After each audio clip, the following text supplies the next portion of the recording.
Quero convidar os irmãos a abrir a palavra de Deus no Evangelho de Jonas. Isso mesmo, Evangelho de Jonas, lá no Antigo Testamento. Nós temos ali o livro de Jonas que, de uma forma muito maravilhosa, aponta para Jesus Cristo, para a graça e para a misericórdia dele. Então, o livro de Jonas, no Antigo Testamento, está bem no finalzinho do Antigo Testamento.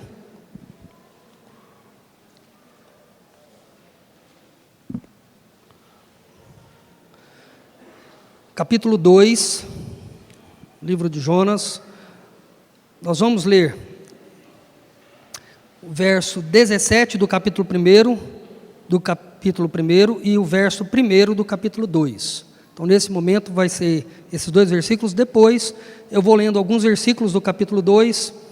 À medida que eu for lendo, eu vou expondo para ser mais objetivo. Então, livro de Jonas, capítulo 1, verso 17, e o capítulo 2, verso 1, que diz assim a palavra de Deus. O Senhor ordenou que um grande peixe engolisse Jonas, e Jonas esteve 3 dias e 3 noites no ventre do peixe. Capítulo 2, verso 1. Então Jonas, do ventre do peixe, orou ao Senhor, seu Deus. Vamos orar, depois a gente continua essa leitura.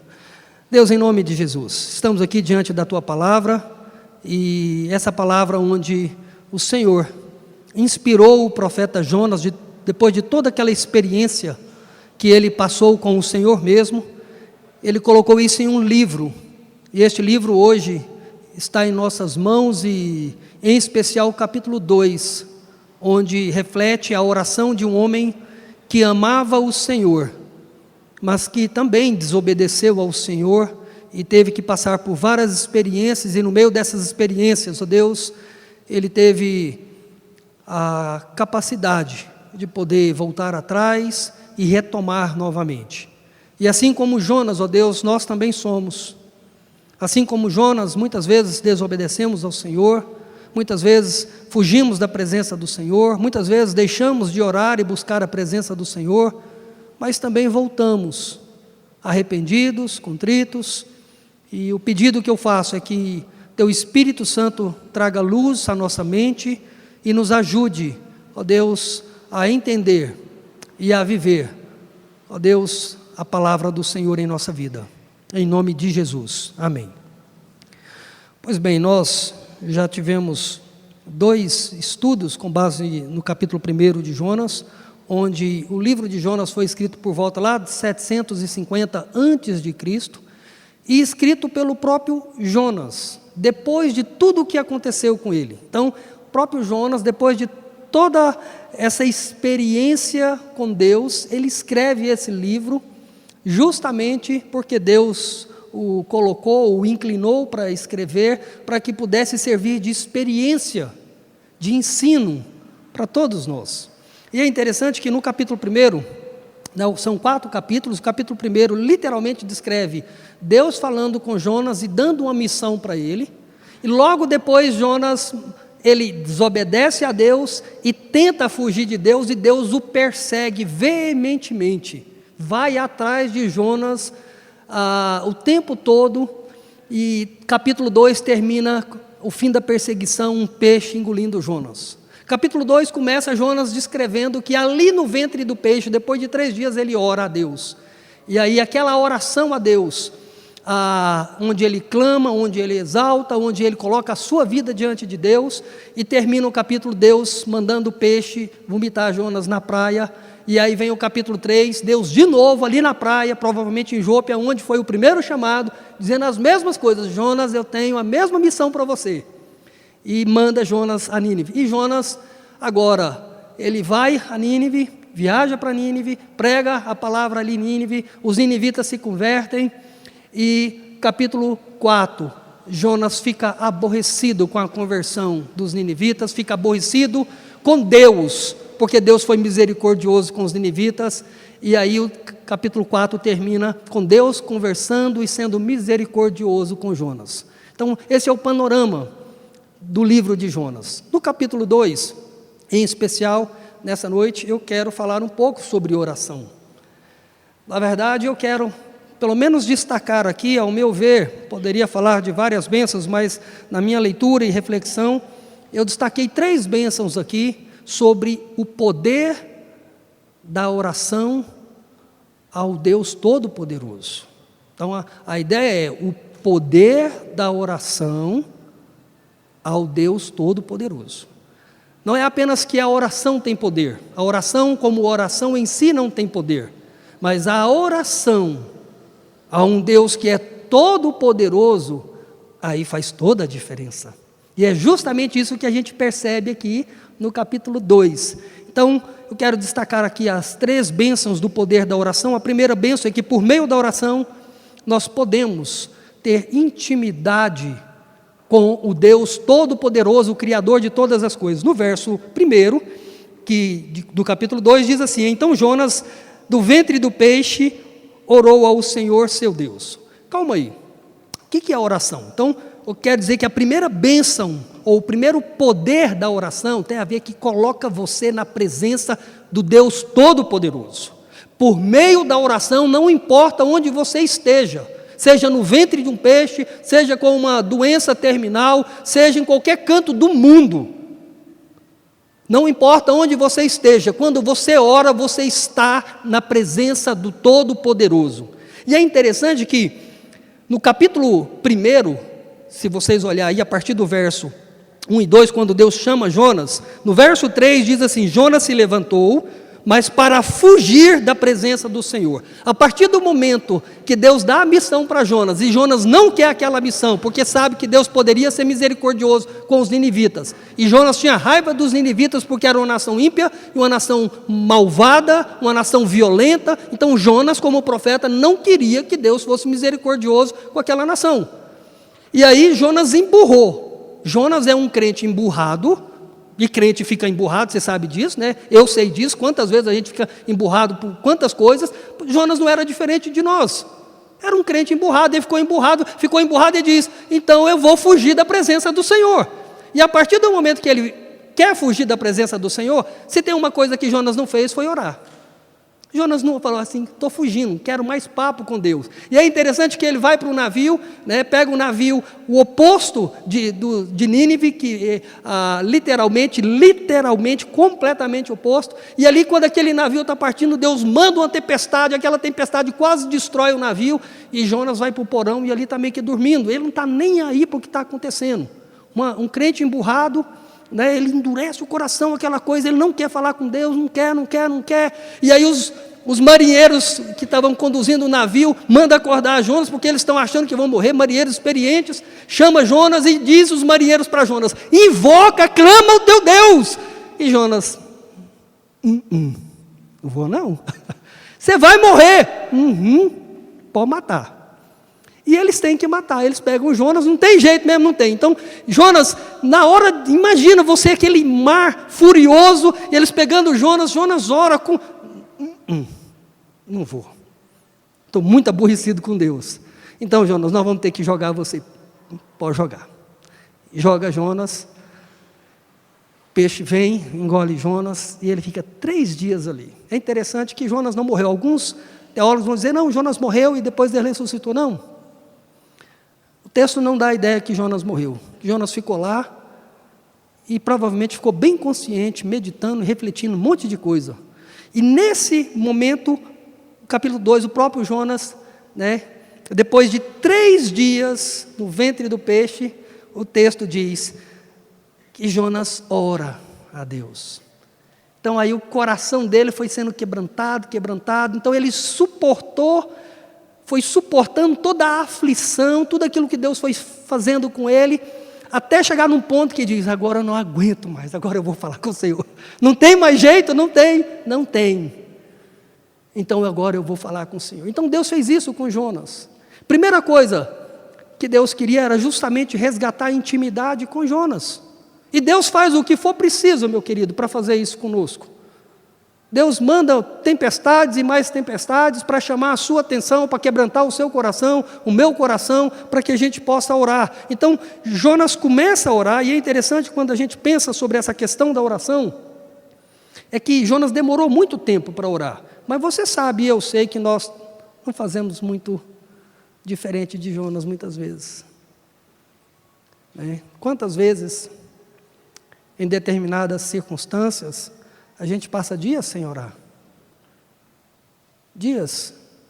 A gente ora, mas eu nem sei se chamo isso de oração. Você chegar, obrigado, Senhor, aquela oraçãozinha muitas vezes na hora da refeição, ou quem sabe a hora que vai dormir.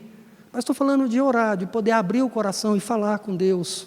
Porque a palavra oração, a definição de oração, é falar com Deus como se fala com um amigo. Não é falar com Deus de qualquer maneira, mas é falar de forma muito natural, de abrir o seu coração, de colocar a sua vida diante do Senhor.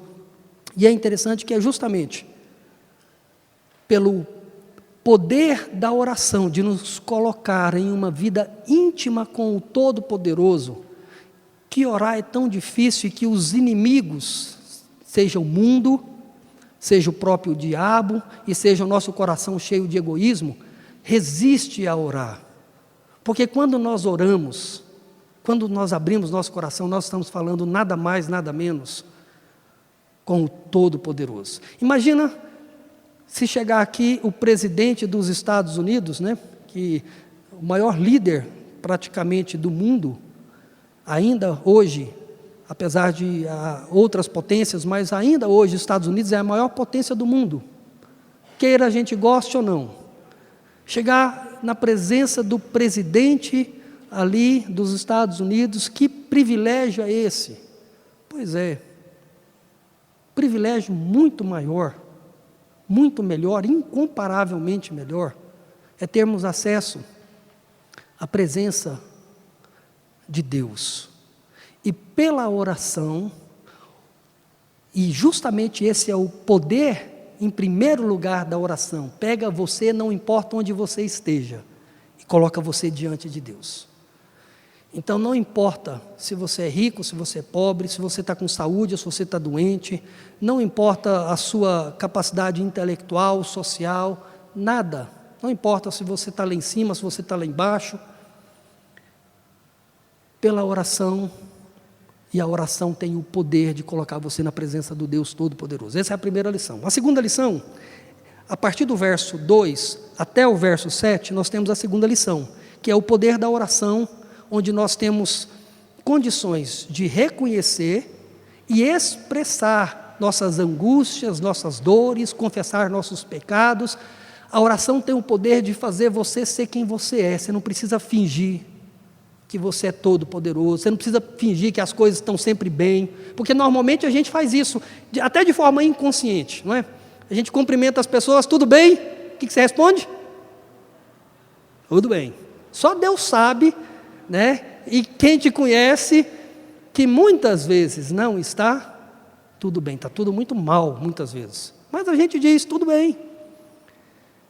E eu quero dizer que a oração tem o poder de não apenas nos conectar na presença de Deus, mas também tem o poder de falar, abra seu coração sem crise, fala o que você tiver de falar, reclama o que você tiver de reclamar, vomita, faz o que você quiser.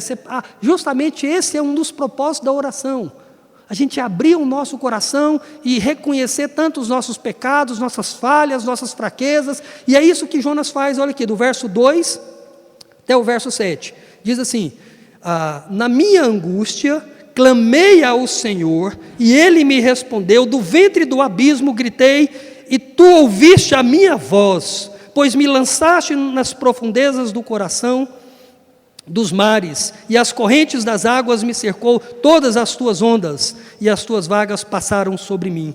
É interessante essa ideia, depois ele continua aqui no verso 4, então eu disse, estou excluído da presença do Senhor, será que tornarei a ver o teu santo templo? Isso são orações de Jonas, ele está conversando com Deus, será que eu nunca mais vou ver o Senhor? Será que nunca mais eu vou ver e vou me achegar ao templo do Senhor? Verso 5, as águas me cercaram até a alma, e o abismo me rodeou, e as algas se enrolaram na minha cabeça, desci até os fundamentos dos montes, desci até a terra, cujos ferrolhos se fecharam atrás de mim para sempre. Tu, porém, fizeste a minha vida subir da sepultura, ó Senhor meu Deus.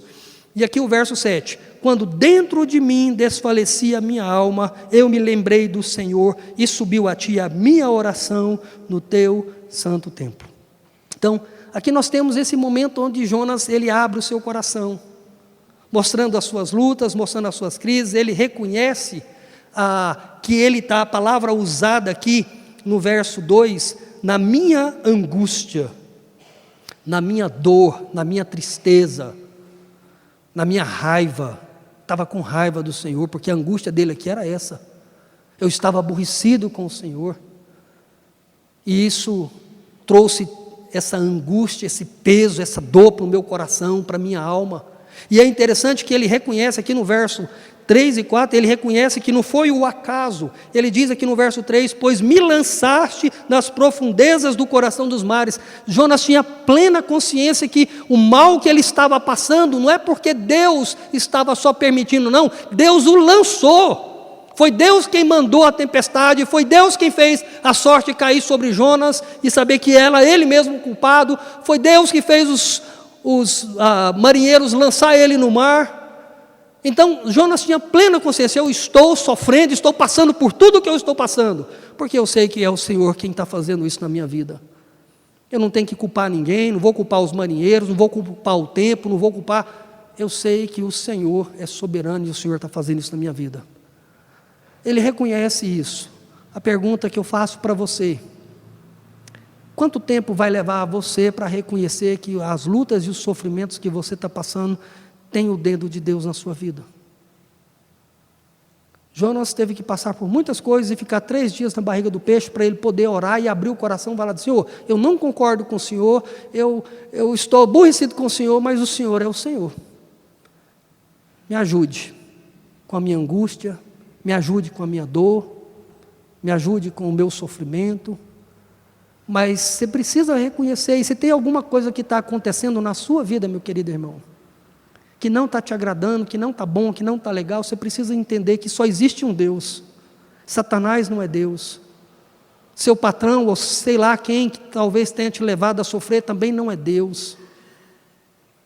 Que todas as coisas que às vezes aconteceram contra você, que tem Deus por trás disso, de alguma forma tentando te ensinar alguma coisa.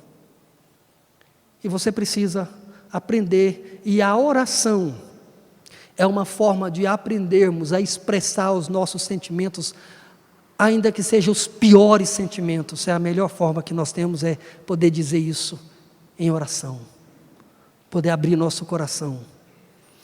E isso é uma grande bênção, a oração. E é interessante que quando Jonas abre o seu coração, quando ele literalmente abre a sua alma e expressa a sua angústia, a sua dor, Deus já vai trabalhando nesse momento que ele está orando, e já vai mudando o coração, e a oração de Jonas no finalzinho já é diferente do início. Olha só que enquanto Jonas ora, Deus está trabalhando no coração de Jonas para mudar a perspectiva dele. E aí no verso 8, isso mesmo, no verso 9, ele diz: mas com voz do agradecimento eu te oferecerei sacrifício, o que prometi cumprirei, ao Senhor pertence a salvação. Olha só, ele começa a oração falando que está angustiado, aborrecido, mas ele termina a sua oração dizendo: eu vou agradecer o Senhor, eu vou fazer meus sacrifícios ao Senhor, eu vou fazer votos ao Senhor, eu vou me consagrar ao Senhor. O Senhor é o Deus da minha vida. Ainda na barriga do peixe. Essa beleza da oração. Timothy Keller, explicando sobre o poder da oração que santifica a nossa vida, ele diz o seguinte: pela oração, nosso conhecimento um tanto abstrato de Deus se torna mais real para nós, do ponto de vista bem existencial. Não apenas cremos na glória de Deus, nós sentimos a grandiosidade dela. Não apenas cremos no amor de Deus, sentimos o nosso coração inundado por esse amor. A oração é a maneira pela qual todas as coisas em que acreditamos e que Cristo conquistou para nós, tornam-se de fato nossa. É pela oração no dia a dia, Deus vai trabalhando o nosso coração, vai santificando a nossa alma, o nosso coração, a nossa vida, de tal forma que nós vamos compreendendo melhor a vontade de Deus e os desígnios de Deus para a nossa vida. Até mesmo aqueles que a gente não concorda e que a gente não gosta. Porque nada mudou na situação de Jonas. Apenas o coração dele, que a partir do momento que ele começa a orar, começa a mudar o coração dele. A se quebrantar e a confiar mais em Deus, o Todo-Poderoso. Então, é muito importante que a gente possa entender sobre o poder da oração. A oração tem poder para nos colocar em plena intimidade com Deus. A oração tem poder para transformar o nosso coração à medida que a gente abre o nosso coração e fala as coisas que a gente tem que falar para Deus, o Todo-Poderoso. Deixa eu dizer uma coisa para você, meu irmão. Não tenha medo de contar e de abrir seu coração para Deus, não. Deus é poderoso o suficiente para suportar todas as suas falhas, todos os seus pecados, todas as suas fragilidades. Você pode ter medo de orar, às vezes, junto com seu marido, junto com a sua esposa, junto com outro amigo, e expor quem você é. Mas para o Deus Todo-Poderoso, você não precisa ter esse medo, não. Você pode se expor todinho para Ele. Você pode abrir seu coração e dizer coisas que você não poderia dizer para ninguém, mas para Deus você pode dizer. Ele vai continuar te amando. Ele vai continuar sendo misericordioso com você. Então, não abra mão de uma oração mais transparente, mais aberta, onde você expõe as suas mágoas, seus ressentimentos, suas crises, suas lutas. Isso vai fazer um bem danado para o seu coração. Isso vai fazer algo maravilhoso na sua vida, vai libertar você talvez de alguns medos, de alguns temores. E só por meio da oração, a oração tem poder para fazer isso na sua vida. Porque o Deus Todo-Poderoso é poderoso e Ele quer usar a oração para fazer isso na sua vida. Terceira lição, a oração, portanto, em primeiro lugar, tem poder para te colocar em comunhão com Deus. Em segundo lugar, tem poder para transformar o seu coração e fazer com que você possa abrir profundamente a sua vida. Em terceiro, a oração tem poder para fazer você adorar novamente a Deus e fazer sua confiança ser depositada nele, somente nele. O verso 9, mas com voz de agradecimento eu te oferecerei sacrifício, o que prometi cumprirei. Aí vem a palavra, ao Senhor pertence a salvação. Essa última frase de Jonas aqui, é uma frase onde ele termina a sua oração dizendo, eu confio plenamente no Senhor e no poder do Senhor. Ao Senhor pertence a salvação. Essa palavra salvação na Escritura, principalmente no Antigo Testamento, ela tem duas aplicações. Uma aplicação no sentido de livramentos, e quando, portanto, Jonas diz ao Senhor pertence a salvação, ele está dizendo, eu creio que o Senhor pode livrar quem o Senhor quiser. E é interessante que, pensando no contexto de Jonas, Jonas tinha plena consciência que foi Deus quem colocou ele ali na barriga daquele peixe, e ele também tinha plena consciência que era Deus quem poderia tirar ele da barriga daquele peixe, se Deus assim o quisesse. E logo que Jonas termina essa oração, nós temos o verso 10. O verso 10 diz o quê? E o Senhor falou ao peixe, e este vomitou Jonas lá na praia de novo. Jonas acabou de orar, agora vomitando o mal que estava dentro dele, o aborrecimento, e ao mesmo tempo declarando sua confiança nesse Deus. Logo que Jonas termina de orar, Deus diz, eu só estava esperando isso, Jonas. Orou? Então que bom. Peixe, vai lá, volta ele, vamos começar de novo. Mas aí fica para uma próxima semana a gente poder refletir no capítulo 3, que é o recomeço de uma nova vida, tentando fazer a coisa certa. Mas aqui, justamente o livramento. Jonas orou e Deus livrou. E tem gente que ainda duvida do poder de Deus fazer milagres. Tem gente que ainda é incrédulo em achar que Deus não tem poder para fazer determinadas coisas. E eu estou falando assim, tem gente, não é dizendo que algumas pessoas não, estou dizendo que nós fazemos isso muitas vezes. Quantas vezes eu e você, em algumas atitudes nossas, nós somos o quê? Incrédulos. Isso aqui não. Não, isso aqui não. E aí é como se a gente tivesse um Deus que fosse doméstico, e a gente domesticasse ele como um cachorro, e a gente falar, não, isso aqui faz, isso aqui não faz, isso aqui tem jeito, isso aqui não tem jeito. Calma aí.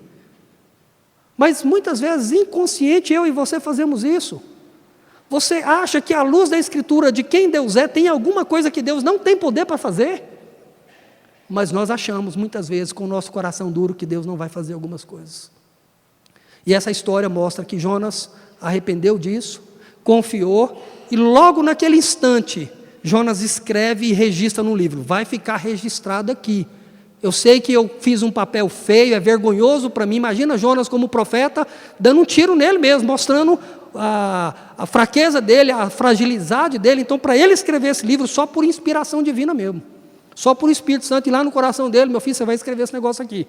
Senhor, mas olha quem eu sou aqui, o profeta Jonas, o homem com autoridade, estou me expondo desse jeito. Jonas, você vai expor, Jonas, você vai mostrar quem de fato você é, porque é assim que cada um de nós somos também Jonas, homens e mulheres Jonas.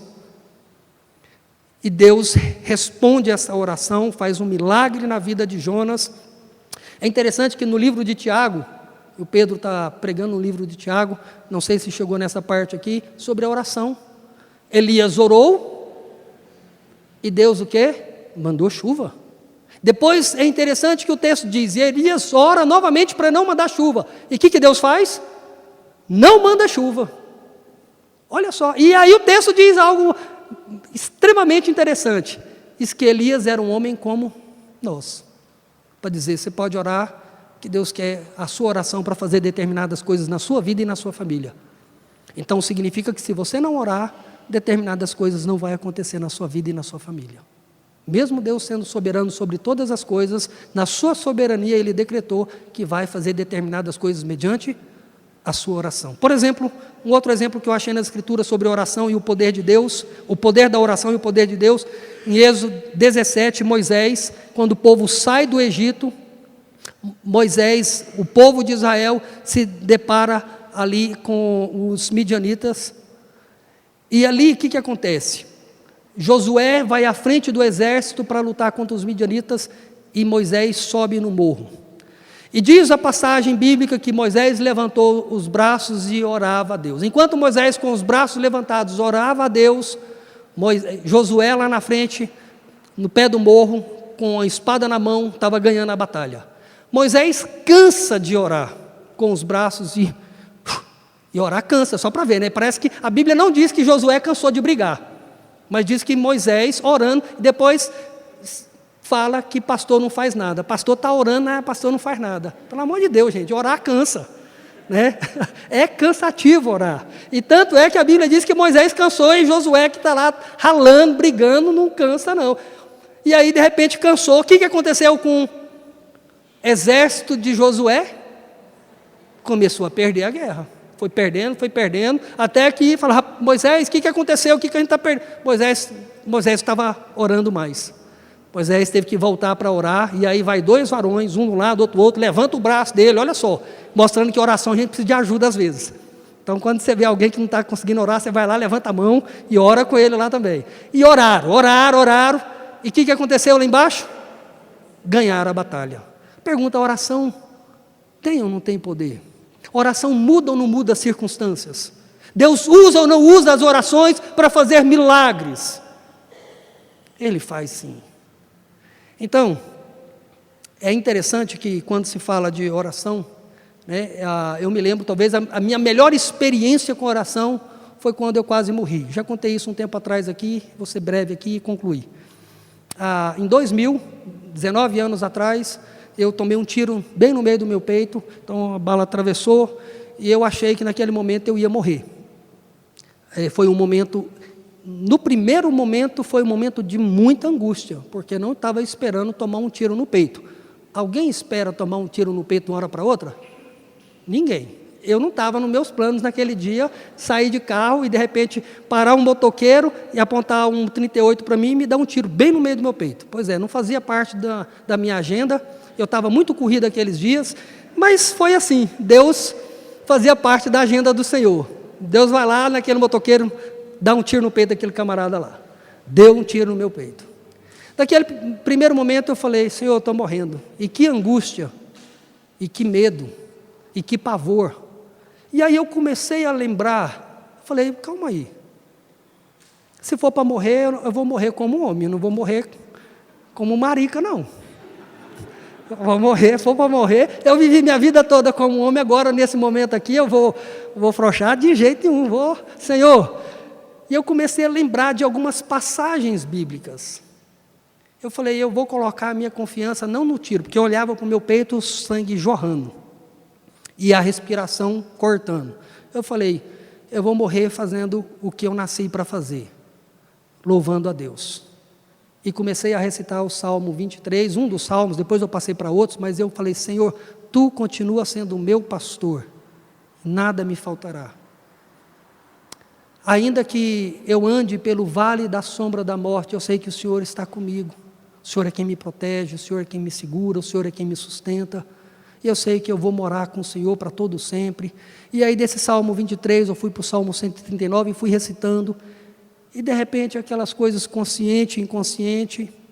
Isso foi numa segunda-feira, chego no hospital, o médico fala para o pessoal que não sabia se eu ia viver, se eu ia morrer, estava muito incerto, porque estava sangrando muito.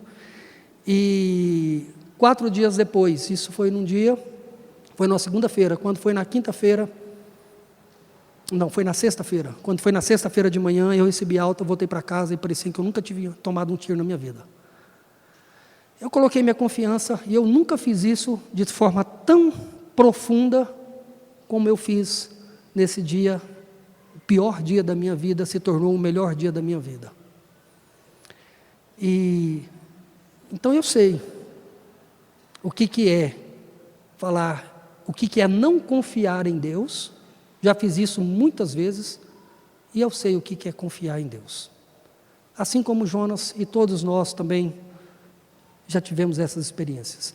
Então o desafio que fica para todos nós aqui, no meio de tudo isso, é que quando Jonas diz, ao Senhor pertence a salvação, significa que Ele é quem tem poder para livrar você de qualquer situação que seja. Se Ele assim o quiser, você precisa aprender a confiar nele. Você precisa aprender a colocar toda a sua confiança nele. Então, eu quero orar, quero que você feche os seus olhos aí e pense sobre a sua vida, seu coração, sua circunstância, onde você se encontra hoje, para que você possa pedir a Deus por qualquer coisa que você está necessitando, talvez seja de uma mudança dentro do seu coração, talvez seja de alguma enfermidade sua ou de um amigo ou parente, talvez seja por uma situação difícil na questão das finanças, questão de trabalho, emprego, vocação, que rumo que eu vou tomar na minha vida. Então, seja qual for o livramento que você precisa, que você possa, em sua casa depois, tirar um tempinho e poder orar ao Senhor, abrir seu coração ao Senhor e, ao mesmo tempo, colocar a sua confiança no Senhor. Então, em nome de Jesus, quero chamar o pastor Valteir, fique aí com seus olhos fechados, orando, e o pastor Valteir vai fazer essa última oração e vai impetrar a bênção sobre as nossas vidas. Mas coloque nesse exato momento algum pedido, de forma muito específica, diante do trono da graça do Deus Todo-Poderoso. Faça isso em nome de Jesus.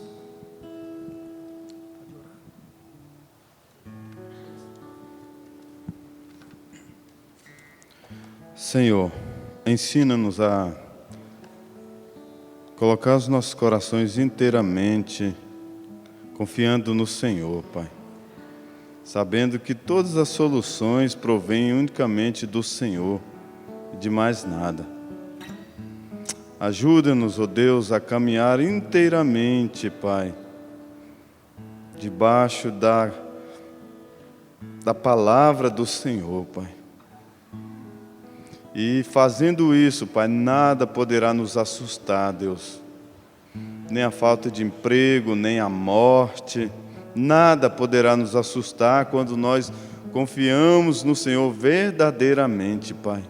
E são muitas coisas que nos rodeiam, tentando trazer medo, nos desestabilizar espiritualmente, emocionalmente, Deus. Mas, Senhor, nos ensina, nos ajude, fortaleça-nos, ó Deus, para que nós andemos segundo a vontade do Senhor, sempre, sempre e sempre. Que a graça do Senhor Jesus Cristo, o grande amor de Deus, a comunhão e as consolações do Espírito Santo esteja com esta igreja, onde quer que ela esteja representando o Deus vivo. Amém.